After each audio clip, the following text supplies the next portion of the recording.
Halo, saya Evita dan hari ini saya akan berbicara tentang pengalaman saya setelah mempelajari kesiapsiagaan bela negara, baik secara teori melalui pembelajaran MOC maupun dari penugasan.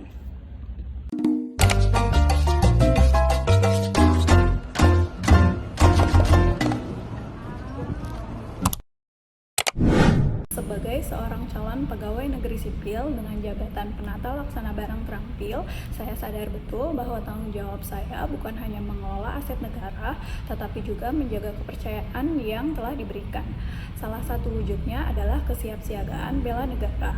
Disinilah saya belajar bahwa bela negara dimulai dari sikap disiplin dan cinta tanah air. Pembelajaran teori membuka wawasan saya. Kami diajarkan tentang sejarah perjuangan bangsa, nilai-nilai Pancasila, serta pentingnya persatuan. Dari materi itu, saya menyadari bahwa tugas saya kelak dalam penataan barang bukanlah hal sepele. Setiap dokumen, setiap pencatatan, serta pengelolaan aset negara adalah bagian dari menjaga kedaulatan. Kesalahan kecil bisa berakibat besar. Karena itu, sikap teliti, jujur, dan disiplin menjadi bagian dari bela negara saya. Saat mengikuti upacara, menghormat kepada Sang Merah Putih membuat saya teringat bahwa bendera itu tidak hanya kain yang berkibar, tetapi simbol darah dan perjuangan para pahlawan. Upacara mengajarkan saya untuk selalu menghormati nilai kebangsaan dan untuk bekerja bukan semata demi gaji, tapi demi kehormatan bangsa. Latihan baris berbaris memberi saya pengalaman baru. Mungkin terlihat sederhana, hanya gerakan tangan dan kaki, tapi sebenarnya setiap aba-aba adalah ujian kepatuhan.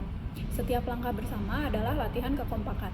Dari baris berbaris, saya belajar bahwa sebagai ASN saya tidak bisa berjalan sendiri. Saya harus bisa bekerja sama, patuh pada aturan, dan siap mengikuti arahan demi mencapai tujuan bersama. Bagi saya, pengalaman ini lebih dari sekedar teori atau praktek lapangan.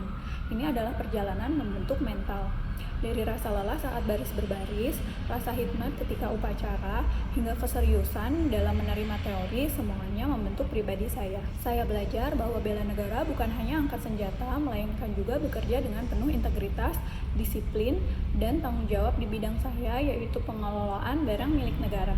Pengalaman kesiapsiagaan bela negara ini akan selalu saya bawa dalam setiap langkah pengabdian saya sebagai CPNS. Saya ingin menjadi ASN yang tidak hanya profesional, tetapi juga berjiwa patriotik. Karena saya percaya bela negara adalah tugas kita semua sesuai peran masing-masing. Dan inilah peran kecil saya untuk Indonesia. Terima kasih sudah menonton, sampai jumpa di video selanjutnya.